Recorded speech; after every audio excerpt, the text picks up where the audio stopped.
Being ministry wife is a vocation without a job description. And let's be honest, sometimes it seems like ministry might be easier if we did have one.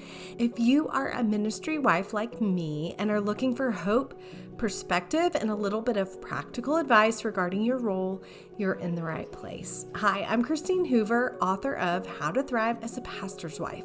Welcome to the Ministry Wives Podcast, a production of the North American Mission Board. Join me as we hear from women from various ministry contexts having authentic conversations about our shared joys and challenges, even the ones we're unsure we can talk about. No topic is off limits. Today, my guest is Jennifer Clifton. Jennifer and her late husband, Clint, have 5 amazing kids and 1 incredible daughter-in-law. Church planting has been their life for the last 2 decades as they planted themselves and then helped train others to plant as well. You're going to hear about it in our conversation today. I asked Jennifer to come on the show to tell us about her life, her marriage, and her ministry with Clint. She shares about her adventurous, idea-generating husband, how she sought to support him and partner with him in ministry, and what she hopes their legacy together will be. She also shares with us what I hope will give us perspective about our current marriages, ministries, and parenting. I know you will be blessed and encouraged by what she shares. Here, friends, is my conversation with my friend, Jennifer Clifton. It's my great privilege to welcome Jennifer Clifton to the Ministry Wives podcast. Welcome, Jennifer. Hey, Christine. Thanks for having me. I have known you for a while. We were planting in Virginia. We landed in Virginia. It's been 15 years ago now. You guys were already there. I believe you and Clint had already planted your church. Is that right? What year did That y'all is plant? right. Yeah. We had, pillars about 18, almost 19 years old. Okay. And you and Clint have been cheerleaders for us from the very beginning. I don't even remember how we got connected to y'all. Probably Clint and Kyle, my husband, connected, but huge cheerleaders for us and huge cheerleaders for me in my writing and all that I've done with Church Planting Wives. You and Clint have cheered me on. So this is a huge privilege for me just to get to talk to you today and to talk a lot about Clint. So can you give us a little bit of a background on your family, where you are, your ministry, what's going on with you right now? Yeah, sure. So Clint and I were married 22 and a half years before we lost him in January. We have been in ministry the whole time we were together. I mean, he was kind of like working his way into ministry even when he was in high school. So that's all I've ever known him to do. Y'all were dating in high school? We did. We were high school sweethearts. Wow. Yeah, so together for a long time.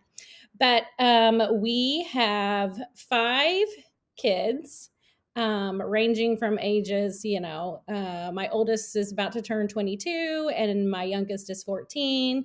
In March, we added another one when my oldest Noah got married to Mihaela. She's wonderful. We love her so much. That's amazing. And we're going to be adding another one this coming summer because my oldest daughter, Ruthie, just got engaged last week. So we're just growing by leaps and bounds over here. Yes. Well, congratulations to you. That's amazing. Thanks.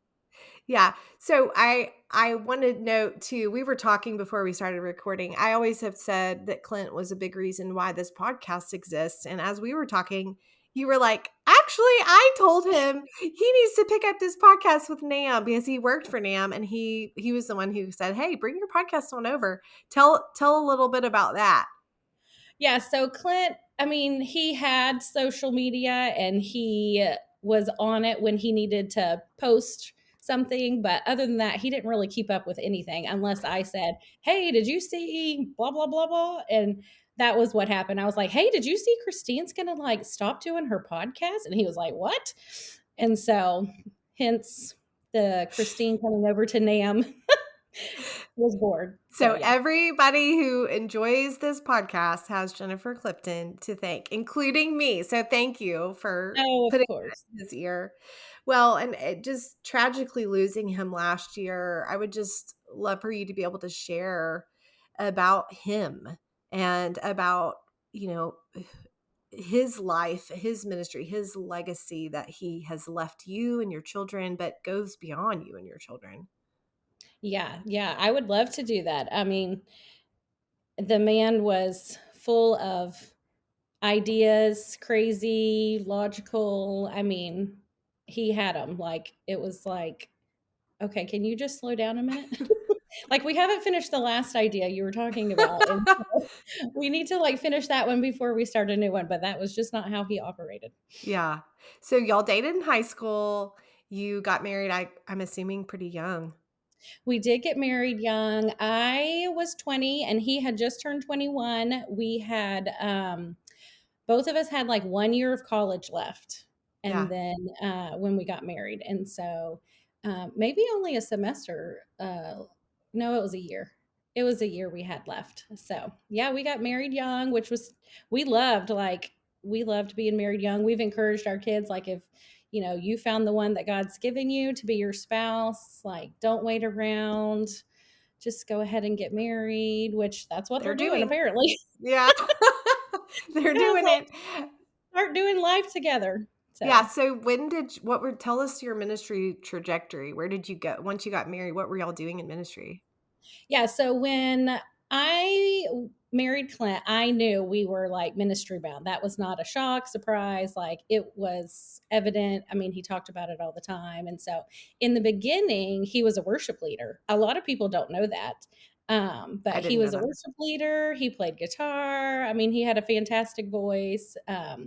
But towards the end of college and in seminary, God started moving his heart towards church planting. So he knew he was headed in that direction. Um, we moved to Stafford, Virginia, and he was the worship leader at that church. And when he accepted that position, he had told Pastor Bill Jessup that I will come be the worship leader, but you need to know this about me. Like, I'm going to church plant. Like, if you can help me grow as a pastor and, learn, pastoral care and counseling and things like that. So I'm ready to go out when it's time for me to plant. And then you send me out to plant. That would be great and wonderful. And that's exactly what happened. Like, Pastor Bill helped him grow in those areas. And then Stafford Baptist sent us out to plant Pillar Church of Dumfries. And y'all planted. Did you plant with the Garments? We didn't plant with the Garments. Colby Garman was the youth pastor at Stafford Baptist, where Clint was the worship pastor. And so that's where we met Colby and Annie. We love them. They're so fantastic. And that's where we met them. And so they were, our big cheerleaders, still big cheerleaders, have supported us in every step of the way. And so eventually they did come on staff at Pillar Church of Dumfries, and that's where Colby is now. Yeah, and that's where you are now, correct? Yes, I'm still there. Yeah, our family is still at Pillar Church here in Dumfries. We haven't left permanently. We've gone to help other church plants periodically and then always come back. But yeah, I mean, up until Clint passed, he was still pastor there, elder. He was still ministering at Pillar. He was, but he had his hands in so many things. And I'd love to talk about that. One of the things that he had his hand in was starting what's called Pillar Network. Is it called Pillar Network or what's it? It's called Praetorian Project. The Praetorian Project, he and Colby were like, so we live in a very military heavy area. I mean, we're just south of Washington, D.C., and they were just, praying about, we want to plant churches. How do we do this? We've got all these military families who are here. They're here 2 to 3 years and then they're gone. How can we, send them out and have them a place where they don't have to go church shopping and all of this kind of stuff? And so just through prayer and conversations, they were like, well, why don't we plant churches around military bases? And so that's where Praetorian Project was born. And so the Praetorian Project is, a group of multiplying churches planting around military bases. Uh-huh. And how many churches have been planted? Oh gosh, I should have known you were going to ask me that. It's a We're lot. in the we're in the double digits. Yes. That's the safe answer.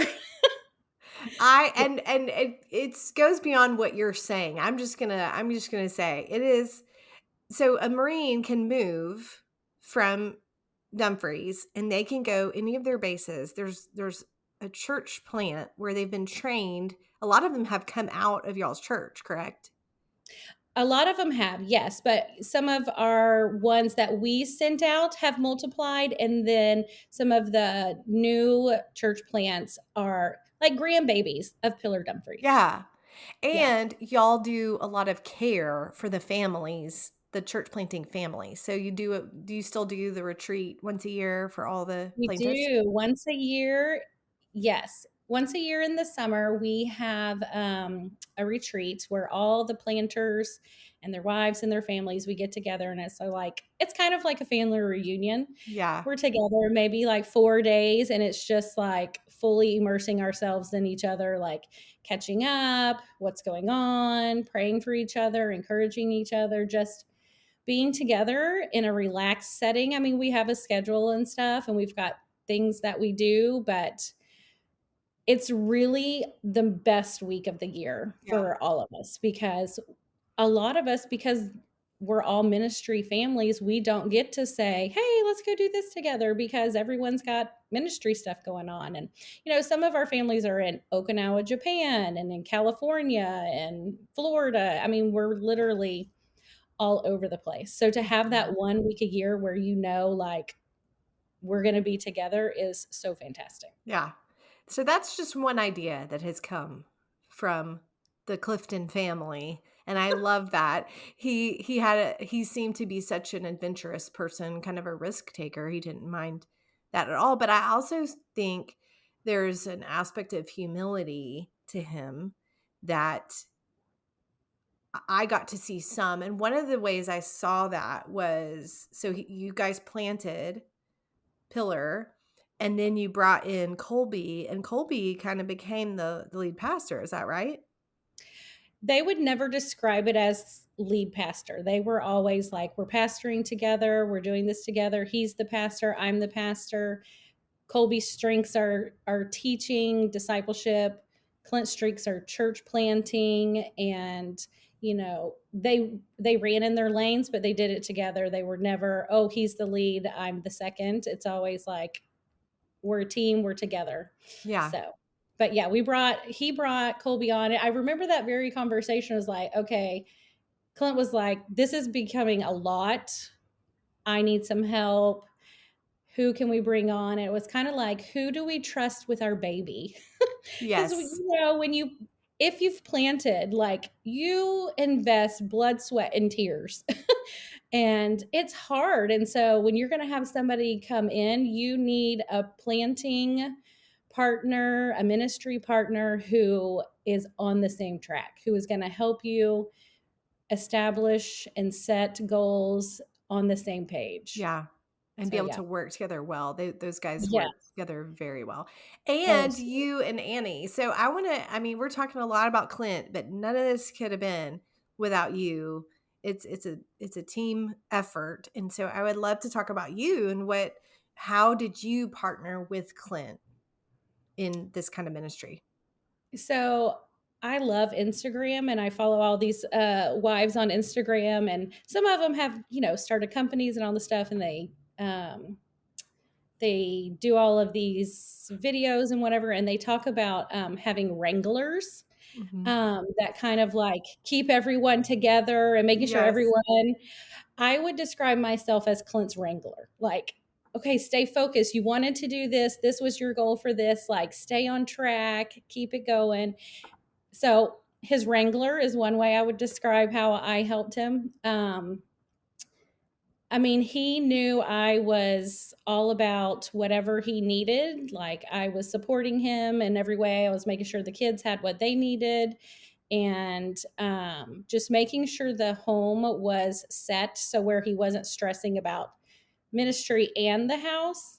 And so, but he also knew, like church wise, in the very beginning of Pillar, there was one situation when he was like, our children's ministry person is leaving. We don't have anybody who stepped up to do it. Can you please just fill in until we find someone who feels God's called them to that specific ministry. So he knew he could ask me to fill in if he needed.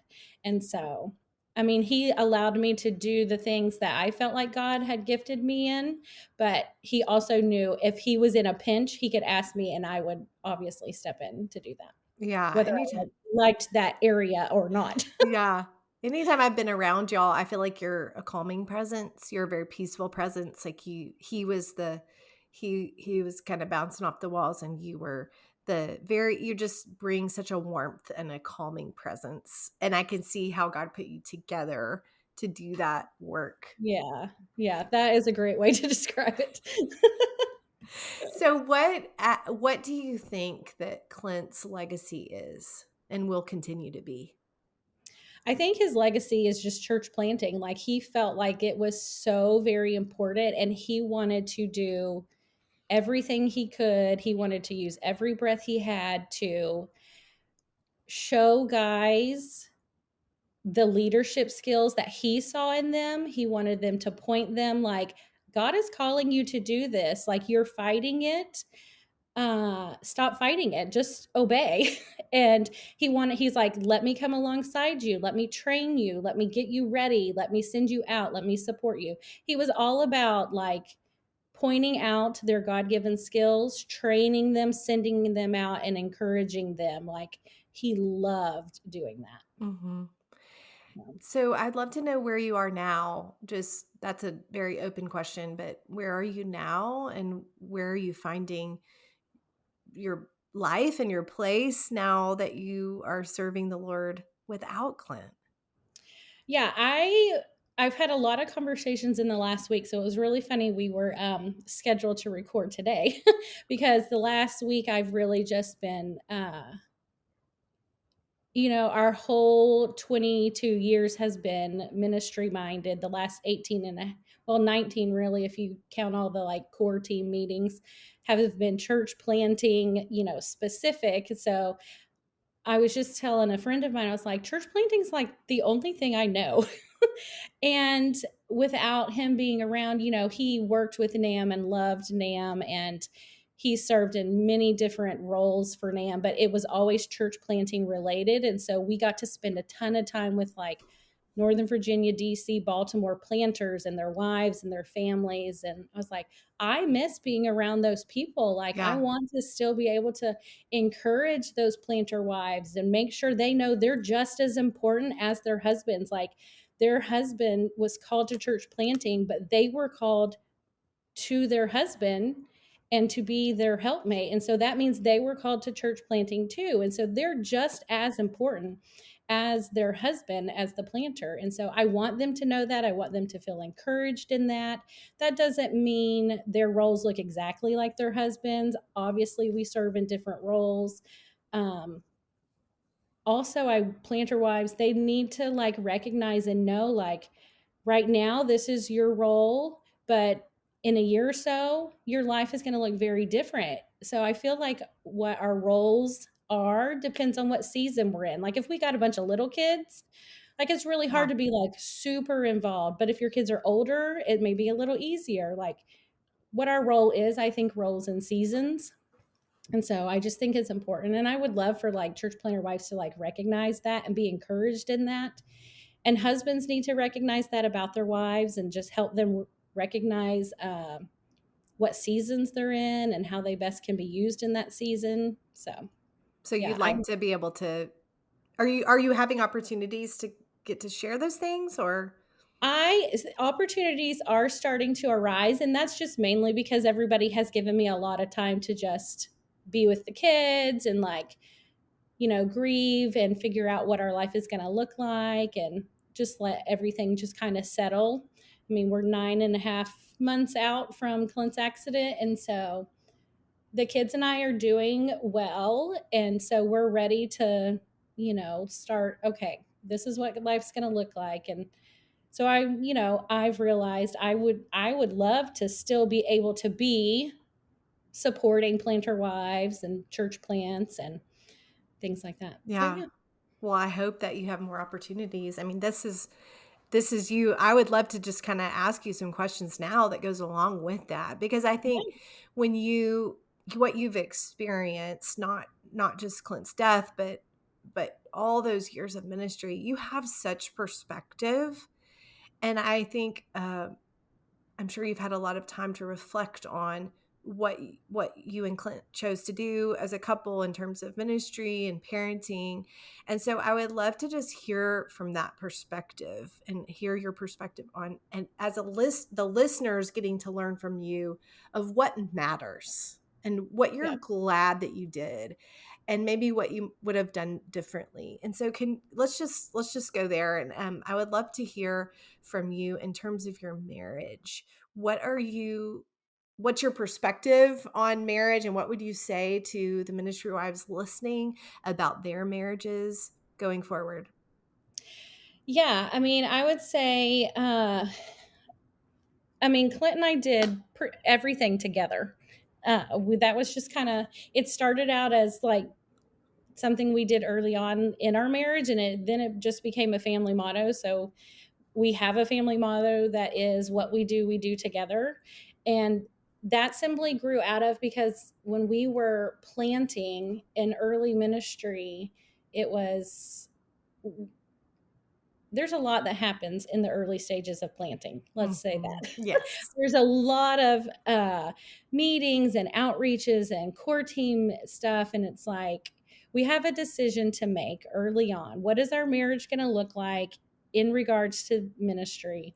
And is it going to be Clint goes off and does all of this stuff, or are we going to do this together? That's really what it came down to. It was like, and that really boiled down to, do we believe God called Clint to do this, or do we believe he called us to do this? And really the answer is he called us to do this because he put us together. Right. And so early on, we just decided in our marriage, we're just going to, like, as much as possible, now granted, it doesn't work in every scenario, to just do things together. And just, I mean, we did everything together. Like, we talked about everything, hence all his crazy ideas. I learned, we were talking about this earlier. I learned early on that he was a thinker that just needed to say it all out loud. He just spoke everything he thought. That didn't mean he actually believed it, but he just needed to, like, say it all out loud. And so I learned early on to just let him ramble on and talk.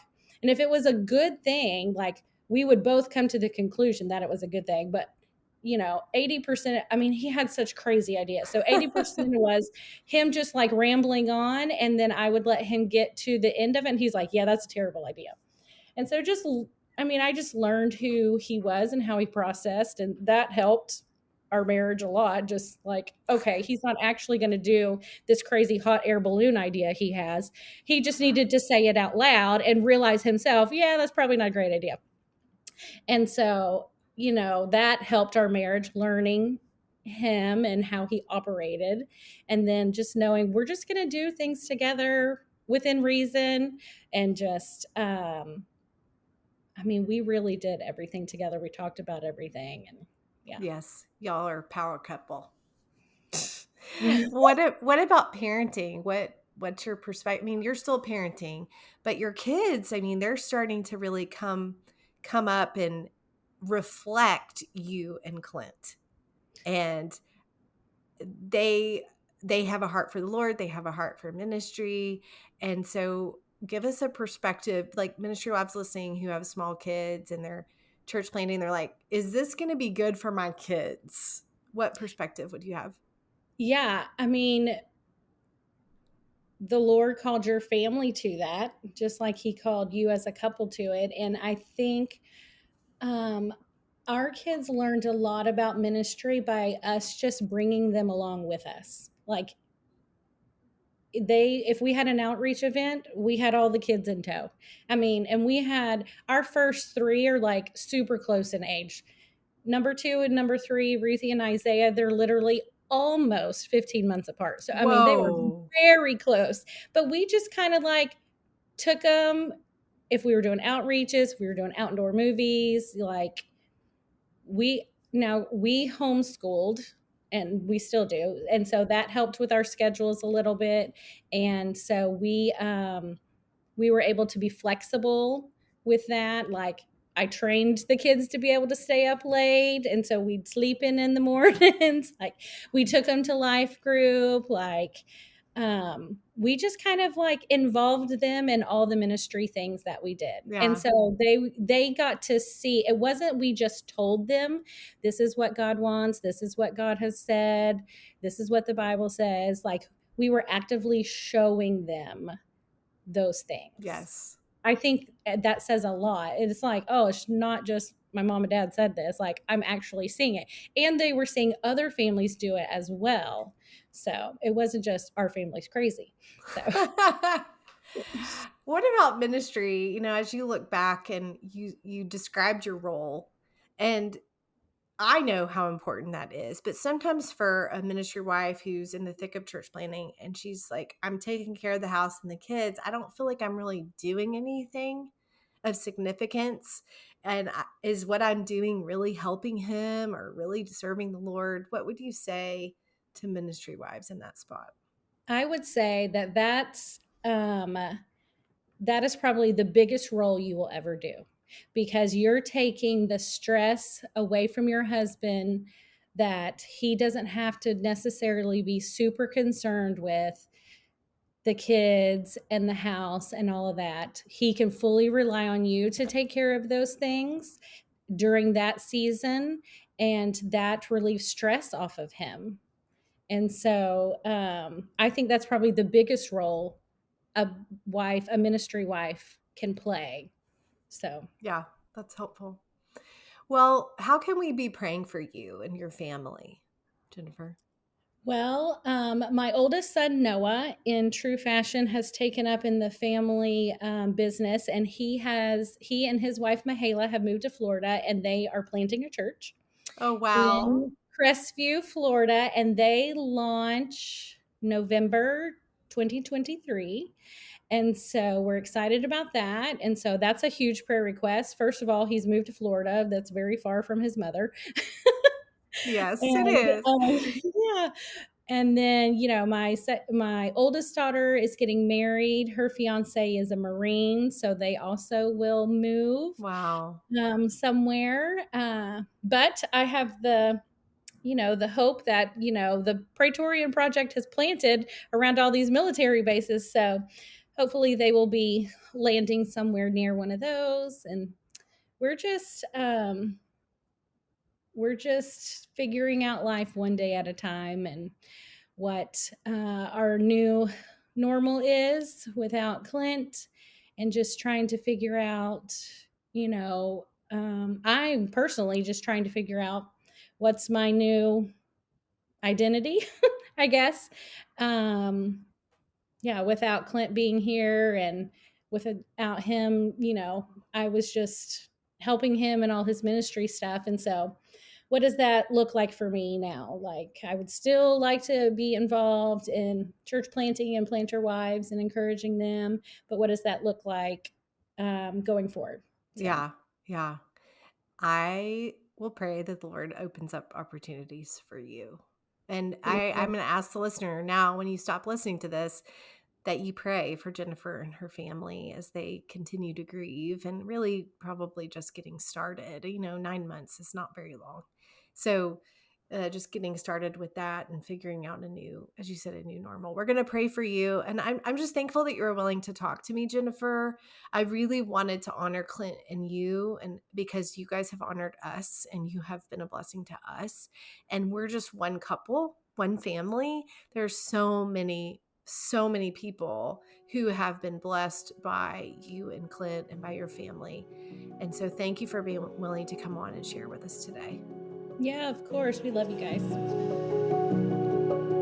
Ladies, if you are a woman who leads in ministry, whether you're on staff or in a volunteer capacity, I would love to invite you to join me for the first National Women's Evangelism Conference in Alpharetta, Georgia on April 8th and 9th next year.